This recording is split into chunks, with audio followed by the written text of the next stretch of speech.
বন্ধুরা আজকে মাছের ডিমের কারি করে দেখাবো আলু দিয়ে।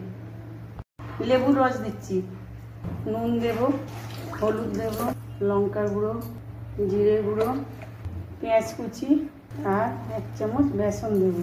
হাত দিয়ে মাখিয়ে নিচ্ছি, চটকে চটকে ভালো করে মেখে নিতে হবে। নমস্কার বন্ধুরা, দারুমা কিচেনে আপনাদের স্বাগত। আজকে রেসিপি মাছের ডিমের, আপনারা দেখতে থাকুন রেসিপিটা।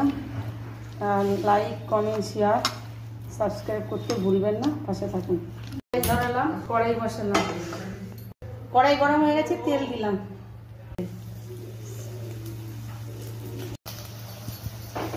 লাল লাল হয়ে গেছে আমার বড়া, এবার আমি তুলে নিলাম। তেল দিলাম, তেল গরম হয়ে গেছে, আমি আলু দিলাম, একটু নুন অ্যাড করে দিলাম, তুলে নিচ্ছি। আমি জিরে আর লঙ্কা ফোড়নে দিলাম, পেঁয়াজ কুচিটা দিয়ে দিলাম,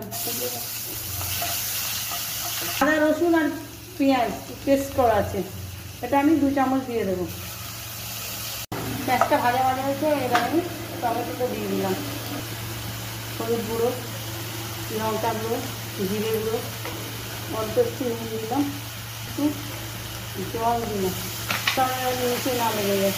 এর মধ্যে আমি আলু দিয়ে দেবো, 10 মিনিট ঢাকা দিয়ে দিচ্ছি। দেখুন বন্ধুরা,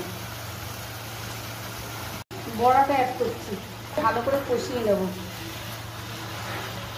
জল অ্যাড করছি, এবার জল অ্যাড করে আমি ঢাকা দেবো। দেখুন বন্ধুরা, তরকারি আমার রেডি। এবার আমি গরম মশলা দিয়ে দিলাম, আর একটু ওপর থেকে একটু ঘি দিয়ে দিলাম। তরকারি একদম রেডি।